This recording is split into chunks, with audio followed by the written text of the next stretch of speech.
Hello students, आज इस video में हम सिंधु घाटी सभ्यता यानी कि इंडस वैली सिविलाइजेशन का पार्ट 2 करेंगे, जो कि 12th क्लास हिस्ट्री की ईंटें, मनके और अस्थियाँ यानी कि ब्रिक, बीड्स एंड बोन्स पर बेस्ड क्वेश्चन है। तो इसमें 20 क्वेश्चंस के क्विज़ है। तो अगर आपके जो पार्टिसिपेट करना चाहते हैं तो आप 1 से 20 तक अंक एक कागज़ पर लिख लीजिए और ABCD करके आंसर दीजिए। और क्विज़ ख़त्म होने के बाद कमेंट बॉक्स में अपना स्कोर लिख कर ज़रूर बताएं। और अगर आप मेरे पिछले वीडियोस देखना चाहते हैं ये सिंधु घाटी सभ्यता पे, तो आई बटन पर क्लिक करके देख सकते हैं या प्लेलिस्ट में से भी ढूंढ सकते हैं। तो शुरू करते हैं क्विज़ को। पहला क्वेश्चन है, पूरी बस्ती को किलेबंदी किन नगरों में मिली है, यानी कि in which cities have the fortification of the whole township been found. A Dholavira और कालीबंगा, बी लोथल और कालीबंगा, सी रोपड़ और हड़प्पा, और डी जो है धौलावीरा और लोथल। तो इसका लिए आपका समय शुरू होता है अब।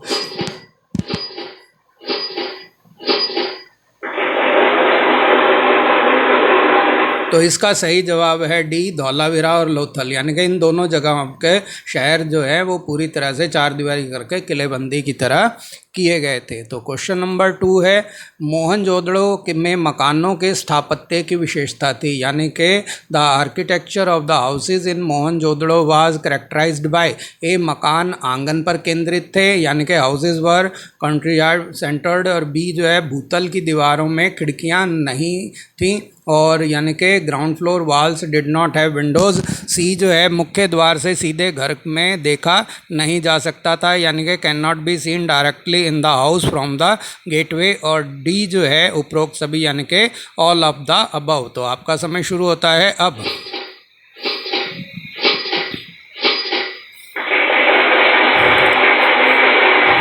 तो इसका सही जवाब है डी उपरोक्त सभी यानी कि ऑल ऑफ द अबव। अगला क्वेश्चन है, क्वेश्चन नंबर 3, हड़प्पा में नगर नियोजन को देखकर प्रतीत होता है कि पहले डैश को, यानी कि ये कॉमा के लेफ्ट साइड वालों को, और फिर जो है उसके आसपास के डैश को, यानी कि इनमें से किसी एक को बनाया गया होगा। तो looking at the Harappan town planning it appears that dash would have been built first and then dash will be around them. तो आपका समय शुरू होता है अब।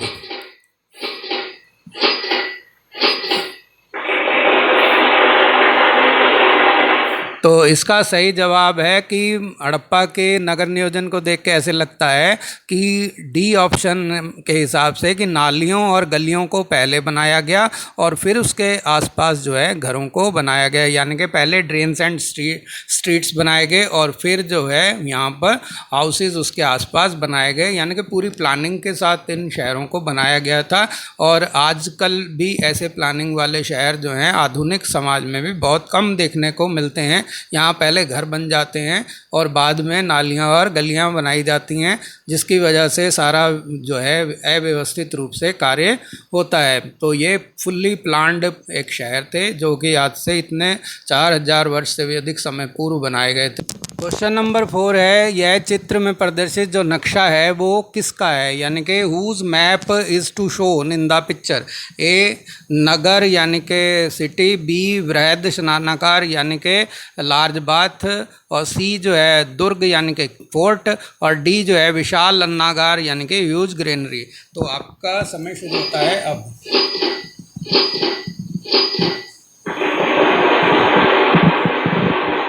तो इसका सही जवाब है सी दुर्ग, यानी कि इसमें जो है किला दिखाया गया है, दुर्ग जो दिखाया गया है इसके अंदर ही, यहाँ ग्रेट बाथ किले के अंदर है। जो ग्रेट बाथ तो दिखाया गया लेकिन वो क्या है इसके अंदर है, लेकिन क्योंकि ये पूरा नक्शा जो है उस दुर्ग का है जिसके अंदर ग्रेट बाथ भी है और आपका जो ये विशाल अन्नागार यानी कि ह्यूज ग्रेनरी भी इसी के अंदर है, लेकिन पूरा नक्शा जो है वो एक दुर्ग का है।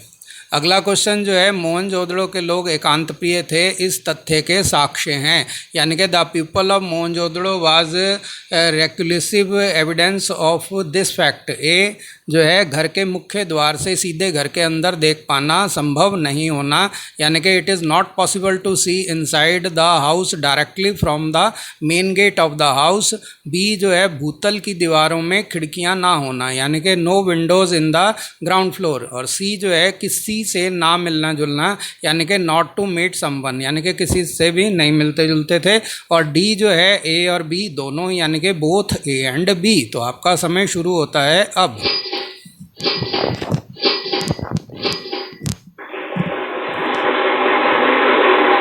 तो इसका सही जवाब है डी, ए और बी दोनों, यानी कि ना तो उनके जो ग्राउंड फ्लोर है भूतल होता था उसमें दीवारों में कोई खिड़कियां बनाई जाती थी ताकि कोई बाहर से देख सके, और मुख्य मेन गेट जो होता था वो भी इस तरह से होता था कि आप डायरेक्ट आंगन में देख नहीं सकते, घर के अंदर झांक नहीं सकते। आगे एक चित्र में हम इसको फिर से स्पष्ट करेंगे। अगला क्वेश्चन है मोहनजोदड़ो में लगभग कितने कुएं मिले हैं, यानी कि how many well approximately are there in Mohenjodaro. A जो है 500 यानी कि 500, बी जो है 600 यानी कि 600, सी 700 यानी कि 700 और डी 800 यानी कि 800। तो आपका समय शुरू होता है अब।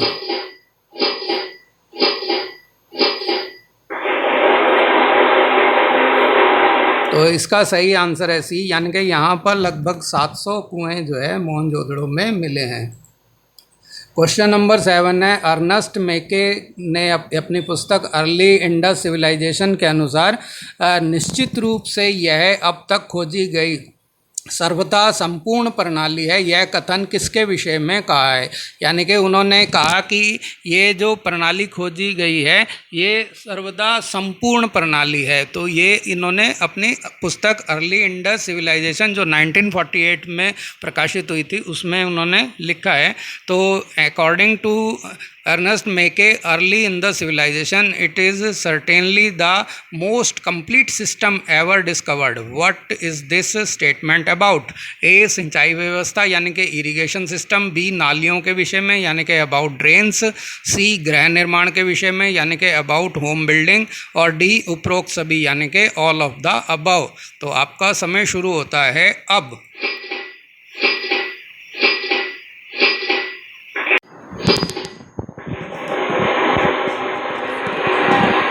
तो इसका सही जवाब है बी नालियों के विषय में यानी कि अबाउट ड्रेन्स। नालियों के विषय में कहा कि ये अपने आप में एक सर्वदा संपूर्ण प्रणाली है जो आज तक पूरे विश्व में कहीं भी खोजी गई थी। तो ये अर्नेस्ट मेके ने अपने बुक में ऐसा कहा है।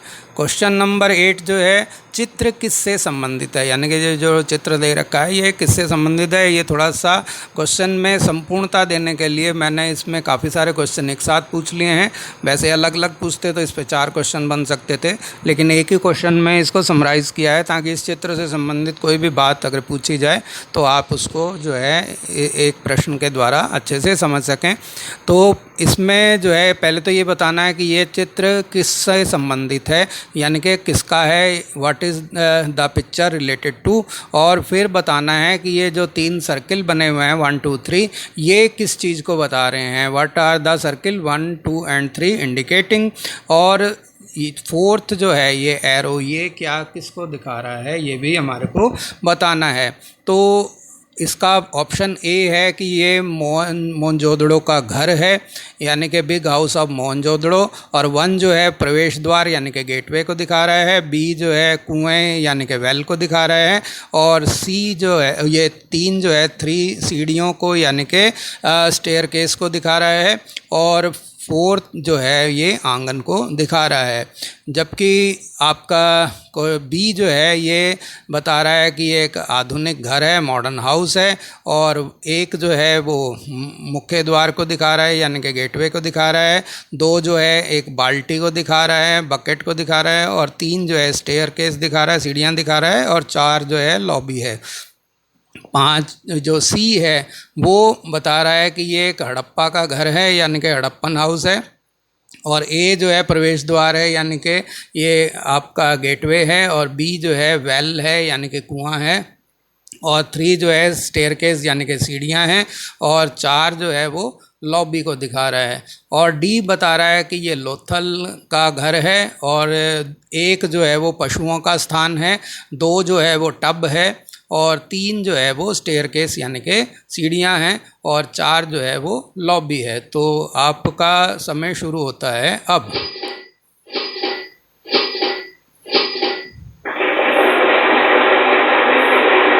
तो इसका सही जवाब है ए, मोहनजोदड़ो का बड़ा घर। तो ये एक बड़ा घर है जो कि 2 मंजिल का घर इसमें दिखाया गया है, और एक जो है ये प्रवेश द्वार है, और पहले जैसे प्रश्न में बताया था, और 4 जो है ये क्या है, इसका एक आंगन है। तो आंगन के चारों तरफ कमरे बने हुए हैं, और इसमें स्नानागार भी है। ये एक स्नानागार है जो कि गली की तरफ को बनाया गया है, साथ में कुआं है। कुएं के बाहर की तरफ से एक दरवाज़ा है ताकि बाहर के यात्री भी पानी पीने के लिए या इसका कुएं का इस्तेमाल कर सकें। और एक जो प्रवेश द्वार है इससे सीधे आंगन में या कमरों में देखा नहीं जा सकता है। और साथ ही साथ आप ये भी नोटिस कर रहे होंगे कि इसमें जो भूतल है इसके दीवारों में कहीं पर भी खिड़कियां नहीं हैं। तो इस तरह से ये पूरे आर्किटेक्ट को आपके बता रहा है, जो इनके मकान का जो आर्किटेक्ट होता था वैसे देखने में आज के आधुनिक मकानों को भी ये मात करता है। तो अगला क्वेश्चन पे चलते हैं। लोथल में जहां मकान कच्ची ईंटों से बने थे, नालियां डैश ईंटों से बनाई गई थी। तो in Lothal where houses were made of raw bricks, drains were made of dash bricks. तो इसका ए ऑप्शन है कच्ची ईंटों से बनाई गई थी यानी कि रॉ ब्रिक्स से बनाई गई थी। बी का है पक्की से यानी कि पक्की यानी कि पकाई हुई ईंटों से बनी हुई थी, फायर्ड थी। और सी जो है कच्ची पक्की दोनों से बनी हुई थी। और डी जो है वो कह रहा है कि बिना ईंटों के बनाई गई थी यानी कि विदाउट ब्रिक्स बनाई गई थी। तो आपका समय शुरू होता है अब।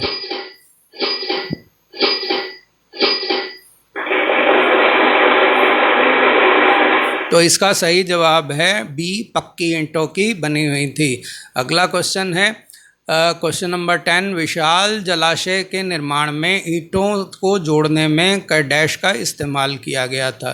तो dash was used to connect bricks in the construction of huge reservoir. तो ए जो है वो है गारे का इस्तेमाल किया गया था, और बी जो है सीमेंट का इस्तेमाल किया गया था। सी कह रहा है कि चूने यानी कि लाइम का इस्तेमाल किया गया था, और डी कह रहा है कि जिप्सम का इस्तेमाल किया गया था। तो ईंटों को जोड़ने के लिए किसका इस्तेमाल किया जाता था? गारे का, सीमेंट का, चूने यानी कि लाइम का, या जिप्सम का। तो आपका समय शुरू होता है अब।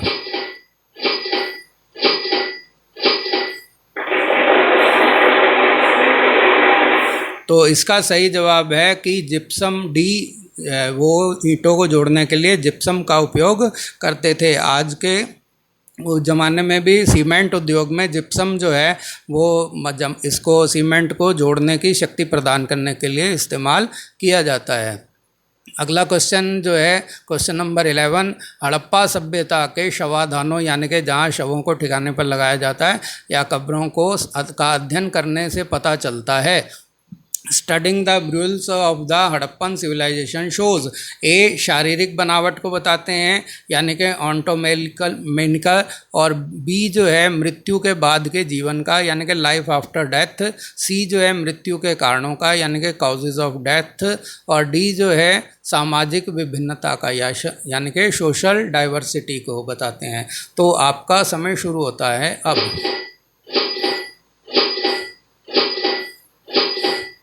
तो इसका सही जवाब है डी, सामाजिक विभिन्नता को दर्शाते हैं यानी कि सोशल डाइवर्सिटी को पता लगता है, क्योंकि कुछ जो शवाधान हैं वो कच्चे हैं और कुछ जो है ईंटों से पक्के करके बनाए गए हैं। कुछ में जो हैं गहने और बर्तन वगैरह मिले हैं जबकि कुछ अन्यों में नहीं मिले हैं। तो इससे पता लगता है कि प्रत्येक व्यक्ति जो है उसका सोशल स्टेटस में काफ़ी फ़र्क होता था। कुछ लोग बहुत अधिक धनी होते थे और अधिकतर लोग जो हैं वो सामान्य जीवन व्यतीत करते थे। तो इस तरह से ये सोशल डाइवर्सिटी को यानी कि सामाजिक विभिन्नता को बताता है। क्वेश्चन नंबर 12 है शवाधानों में मिली यह वस्तु क्या है यानी कि what is the item found in the burials. A जो है तवा यानी कि ग्रिडल, बी जो है दर्पण यानी कि मिरर, सी चम्मच यानी कि स्पून, और डी खिलौना यानी कि टॉय। तो आपका समय शुरू होता है अब।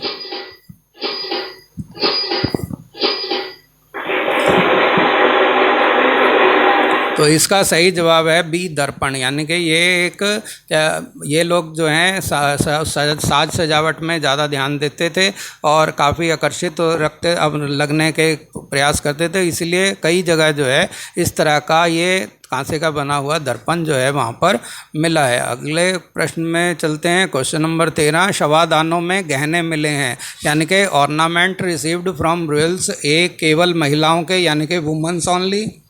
बी केवल पुरुषों के शवादानों में मिले हैं, यानी कि ओनली टू ऑफ मैन। और सी है दोनों में से किसी के भी नहीं मिले हैं, यानी कि नाइदर ऑफ द टू। और डी है दोनों के मिले हैं, यानी कि बोथ। तो आपका समय शुरू होता है अब।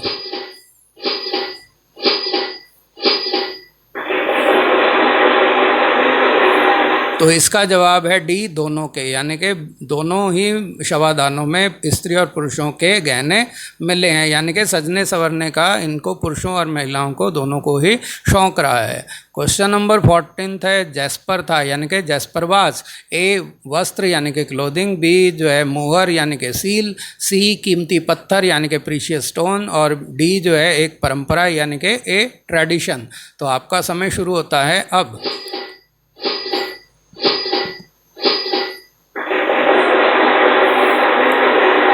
तो इसका सही जवाब है कीमती पत्थर, यानी कि सी ऑप्शन जो है वो सही ऑप्शन है।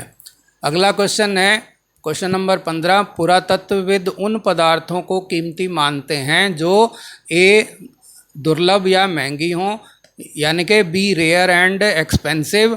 और बी जो है वो है स्थानीय स्तर पर अनुपलब्ध पदार्थों से बनी हो, यानी कि made up of locally unavailable material. और सी जो है जटिल तकनीक से बनी हो, यानी कि मेड ऑफ कॉम्प्लेक्स टेक्नोलॉजी। और डी कह रहे हैं कि उपयुक्त सभी, यानी कि ऑल ऑफ द अबव। तो आपका समय शुरू होता है अब।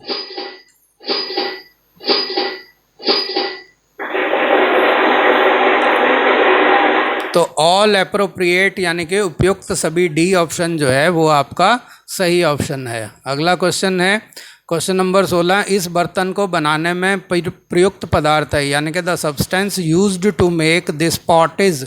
तो ए जो है जैस्पर। बी क्या है मिट्टी यानी कि सॉइल। सी जो है पत्थर यानी कि स्टोन। और डी है फ्रियॉन्स। तो आपका समय शुरू होता है अब।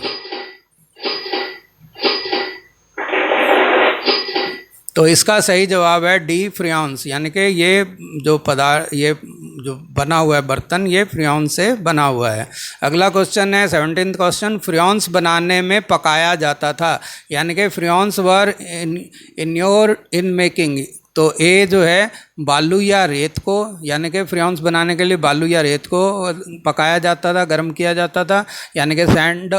और बी जो है रंग को, यानी कि कलर को। और सी जो है चिपचिपे पदार्थ को, यानी कि विस्कोस मटेरियल को। और डी जो है उपरोक्त सभी, यानी कि ऑल ऑफ द अबव, यानी कि ये डी जो है इन सभी चीज़ों को इस्तेमाल करने के लिए बताता है। तो आपका समय शुरू होता है अब।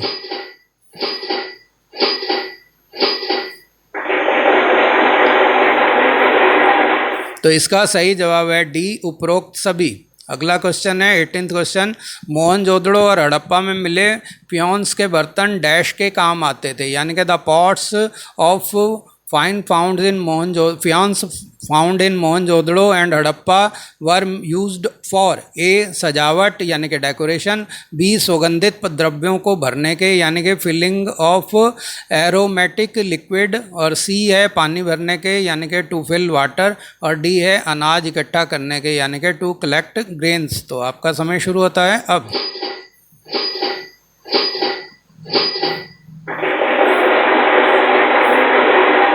तो इसका सही जवाब है डी सुगंधित द्रव्यों को भरने के, यानी कि टू फिल एरोमेटिक लिक्विड्स। अगला क्वेश्चन है 19th क्वेश्चन, चंदू हड़ो था, यानी कि चन्नो दड़ोबाज। ए पूर्णतः व्यापारिक केंद्र, यानी कि फुल्ली कमर्शियल सेंटर।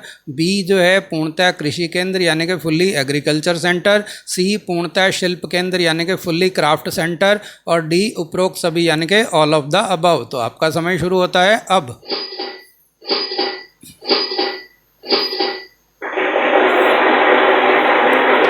तो इसका सही जवाब है सी, पूर्णतः शिल्प केंद्र यानी कि फुल्ली क्राफ्ट सेंटर।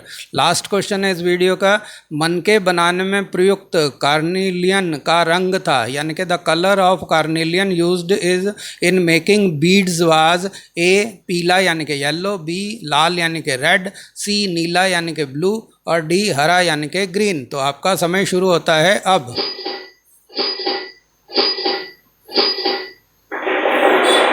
तो इसका सही जवाब है लाल यानी कि रेड, यानी कि कार्निलियन जो है ये लाल रंग का एक कीमती पदार्थ होता था जिससे मनके बनाए जाते थे। इसके साथ ही ये क्विज़ ख़त्म हुई। आपने इस वीडियो को देखने के लिए टाइम दिया उसके लिए धन्यवाद। अपना स्कोर जो है कैलकुलेट कीजिए और कमेंट बॉक्स में इसे बताइए, और वीडियो पसंद आए तो इसे लाइक कीजिए, और अगर आप मेरे चैनल पर नए हैं तो प्लीज़ इसे सब्सक्राइब ज़रूर कर लीजिए ताकि आपको आने वाले वीडियोज़ के नोटिफिकेशन मिलते रहें। धन्यवाद।